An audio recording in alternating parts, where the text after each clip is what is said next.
Nous avons aujourd'hui face à nous un iPhone 6S Plus. Donc c'est un 6S un peu plus grand. De mémoire, les options c'était qu'il y avait un peu plus de stockage, il y avait une batterie un peu plus élevée. Et merci du coup la fripouille, c'est très gentil. Installe-toi, mets-toi à l'aise, mettez-vous tous à l'aise d'ailleurs, hein. Franchement mettez-vous bien. Donc l'iPhone 6S Plus donc, qui est sorti en 2015 en même temps que le 6S tout court, qui proposait une meilleure autonomie de batterie, un écran avec une définition un peu plus élevée. Qu'est-ce qu'il proposait aussi? De mémoire, des options de stockage un peu plus élevées. Je crois que c'est le premier téléphone qui proposait 256 Go de stockage. J'ai un doute là-dessus, ce sera à valider. Un appareil photo qui était légèrement meilleur, vraiment très léger. Et globalement, après, le reste, même performance qu'un iPhone 6S, rien de plus. C'était juste forcément la taille qui changeait, parce que ceci est un iPhone 6 Plus, 6S Plus, et ceci est un iPhone 6S. Donc vous voyez quand même que du coup, on a une différence de taille. Plus grand, plus petit, forcément. Aujourd'hui, ce qu'on doit faire sur ce téléphone, changement de batterie. Donc c'est pas quelque chose de très compliqué. On va sortir notre petit iFixit FixMat, qui est quand même bien pratique. Paf. On va enlever ça. J'en ai pas besoin d'ailleurs de ça. On va agrandir la visu. Plus. Et vous allez voir que globalement, pour un téléphone qui a bientôt... pour un téléphone qui a 8 ans, c'est un téléphone sur lequel vous pouvez faire encore énormément de choses. C'est un téléphone qui est encore très bon en qualité photo, qui, même si iOS 15 commence à dater... C'est pas le bon nom vous. Même si iOS 15 commence à dater un peu, vous avez encore la possibilité de faire beaucoup de choses. Il fait encore tourner notamment beaucoup d'applications différentes. Vous pouvez encore jouer un peu avec. Vous pouvez. C'est un téléphone qui, malgré le fait que l'iOS commence un peu à dater, est encore un peu dans l'air du temps. Et surtout, ce sont des téléphones que vous pouvez trouver à moins de 150 euros. Et bien sûr, du coup, j'allais rebondir dessus. Clarion a préchoté mon discours, j'ai envie de dire. Mais c'est un téléphone qui n'a pas de sérialisation. Alors, qui a peu de sérialisation, pardon. Il a pas de sérialisation, parce que si, il a quand même une sérialisation qui est le lecteur d'empreintes digitales. Mais le lecteur d'empreintes digitales, depuis que le monde est monde, c'est quelque chose qui a toujours été sérialisé chez Apple. C'est sérialisé depuis le premier lecteur d'empreintes digitales, donc depuis l'iPhone 5S. On va utiliser notre petit clamp. Qui est ici, que je n'ai encore jamais sorti de sa boîte. Jamais encore eu l'occasion de l'utiliser. Qui va nous permettre de justement séparer l'écran de... On peut installer CyanogenMod. Alors non, vous n'allez pas pouvoir installer grand chose d'autre que malheureusement iOS dessus. Parce que comme moi je vous ai déjà dit, les iPhones sont limités à leur système d'exploitation propre. Donc ceci est le petit iFixit Clamp qui vous permet, grâce à sa poignée, alors attendez, juste que je me souvienne comment il fonctionne. Voilà, c'est ça. Jusqu'à sa poignée, grâce à sa poignée, pardon, de vous... Ah, bah...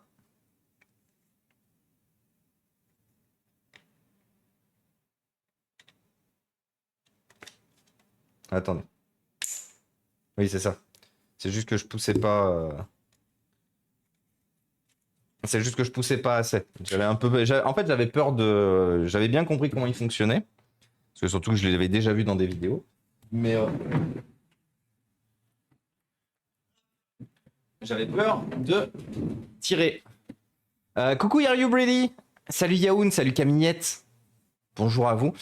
Pour ceux qui n'ont pas l'habitude de voir cette chaîne, bien sûr, je suis en train de faire un petit tutoriel de changement de batterie sur l'iPhone 6S Plus. L'objectif est que ce soit assez rapide. Donc c'est pour ça que je vais être plus concentré sur ce que je suis en train de faire ici. Le temps juste de terminer le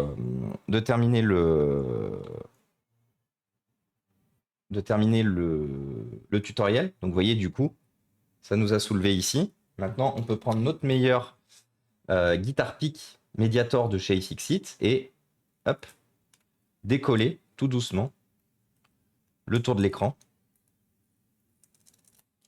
Hop, voilà. Du coup, on va pouvoir maintenant enlever la clampe. Voilà. Donc ça c'est très pratique aussi la petite clampe, hein. C'est une fois de plus iFixit, des outils de qualité. Alors, du coup, démonter notre iPhone 6S, c'est pas quelque chose de compliqué. Vous avez la possibilité, vous n'êtes pas obligé d'enlever l'écran. Vous pouvez laisser l'écran. Il y a beaucoup de gens qui laissent l'écran. Moi, je préfère enlever l'écran pour pas risquer, par exemple, en tirant sur la batterie, d'arracher quoi que ce soit. Hop. Donc, bien sûr, la première chose à virer, c'est la batterie. Et ensuite, on peut enlever la suite.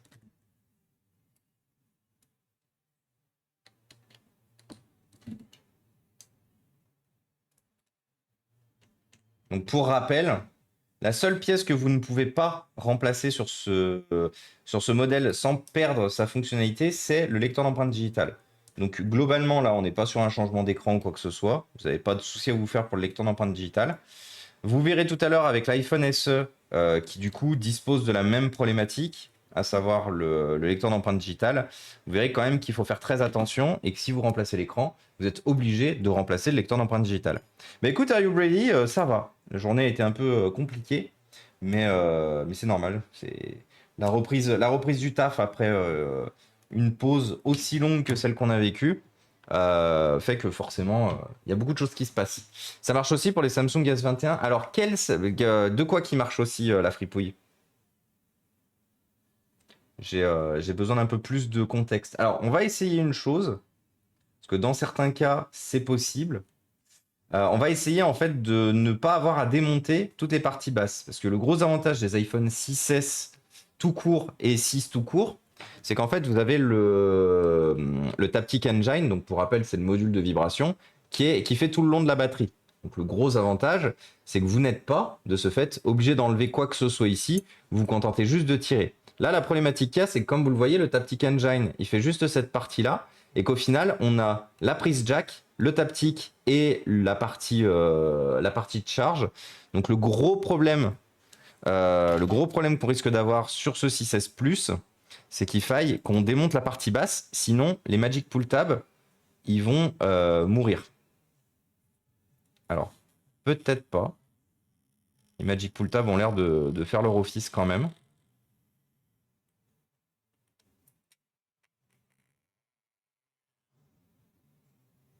Alors peut-être qu'il faudra quand même qu'on enlève le Magic Pull Tab parce que du coup il est beaucoup plus haut que pardon, il faudra quand même qu'on enlève le Taptic Engine parce qu'il est beaucoup plus haut que la base du connecteur.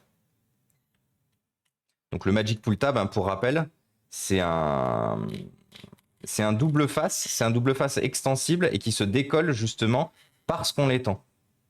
Donc c'est pour ça que du coup, là je suis en train d'enlever le chewing-gum, comme j'aime bien l'appeler.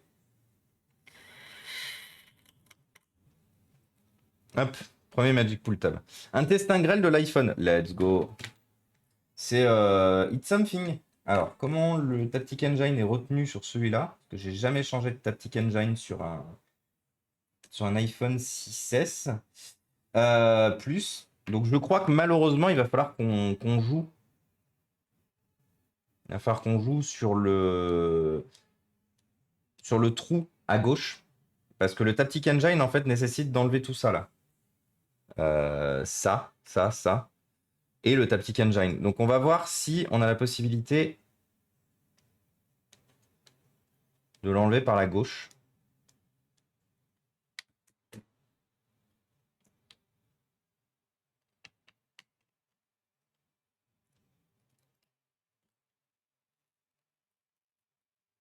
Et il semblerait qu'on ait la possibilité de l'enlever vers la gauche. Alors le Magic Pull Tab, vous pouvez avoir l'impression qu'il est super solide. C'est qu'une impression. C'est-à-dire que le Magic Pull Tab, c'est bien comme technologie. Il nous fallait ça pour facilement enlever les batteries. Par contre, il faut savoir une chose, c'est que ça reste quand même quelque chose d'assez fragile, qui a tendance à rapidement casser et se rétracter totalement sous la batterie. Donc, faites bien attention quand vous enlevez les Magic Pull Tab. Faites bien attention à que vous soyez bien le plus droit possible. Parce que si par exemple vous essayez d'enlever un Magic Pull Tab à 90 degrés, Par exemple, si vous tirez vers le haut au lieu de tirer vers le fond, votre Magic Pull Tab, il va casser. C'est parole de gens qui dépannent très souvent des iPhone, des iPhone SE. Et les iPhone SE, justement, vous n'avez pas de place là-dessous. Donc le Magic Pull Tab, soit vous démontez tout, soit vous êtes obligé de l'enlever à 90. La plupart du temps, ça pète. Donc c'est pour ça que le Magic Pull Tab, faites bien gaffe à une chose. Il faut bien que vous l'enleviez droit.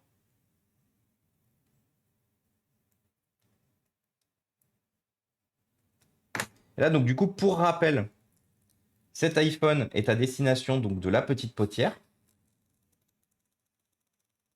C'est un téléphone qu'elle a utilisé en dépannage en attendant que je lui sauve son iPhone 8 qui était cassé. Donc malheureusement, vous n'avez pas vu le sauvetage de l'iPhone 8 de la petite potière parce que je l'ai fait hors stream.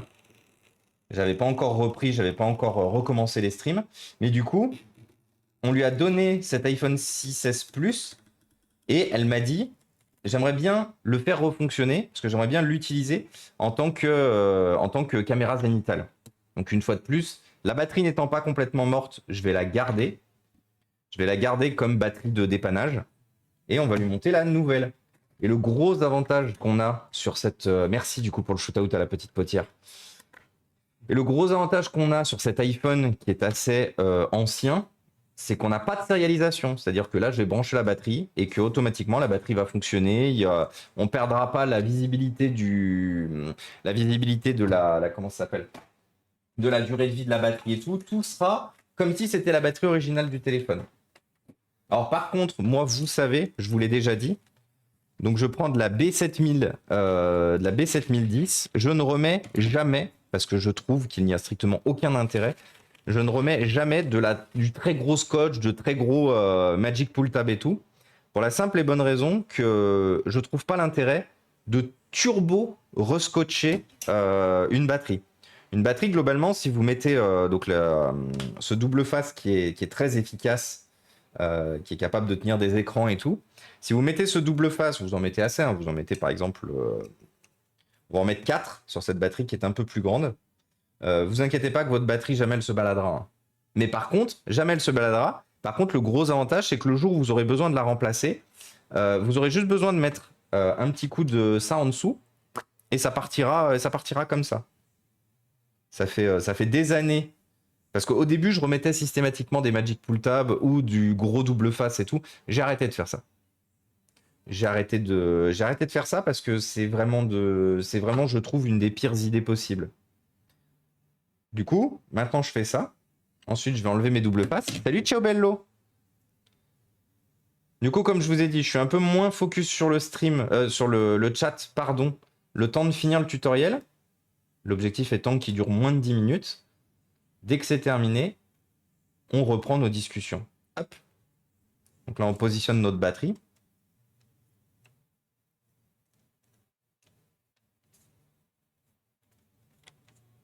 On s'assure que le câble de la batterie, parce que très souvent, le câble de la batterie se balade un peu, on s'assure que le câble de la batterie n'est pas en dessous de la batterie, ce qui était le cas du coup ici.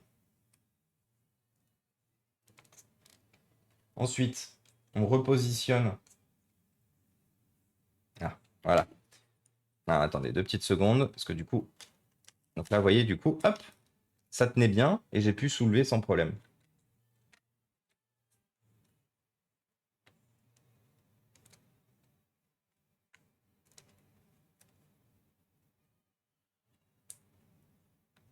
Hop là, voilà. Notre batterie est fixée. Ça, c'est tout bon. Alors, comme je vous ai dit, on n'est pas obligé de le faire, surtout si vous êtes confiant et que vous faites ça en permanence. Moi, je suis quand même confiant parce que ça fait des années que je fais ça, mais je préfère toujours tester. Donc là, ce que vous pouvez faire, c'est temporairement remonter l'écran.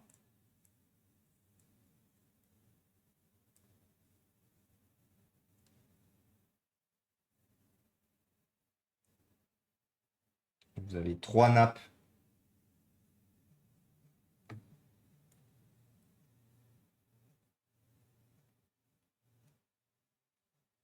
Hop. Toujours un peu difficile de positionner la première, après toutes les autres, elles suivent. Voilà, vous rebranchez la batterie, vous repositionnez votre iPhone, vous le démarrez. Logiquement, comme la batterie que vous avez achetée, elle est neuve, elle devrait être pleine. Ça a pas l'air. Zut. Alors, je vérifie juste si elle est bien fixée. Elle était juste, pardon, elle était juste mal fixée. Donc normalement, les batteries neuves sont toujours fixes, fournies avec un minimum de batterie. Comment il va, Ciobello? Qu'est-ce qu'il raconte de beau? Et salut Tony. Ah oui, par contre, je crois qu'il y a un code à l'entrée. Donc je pourrais pas vérifier. Zut.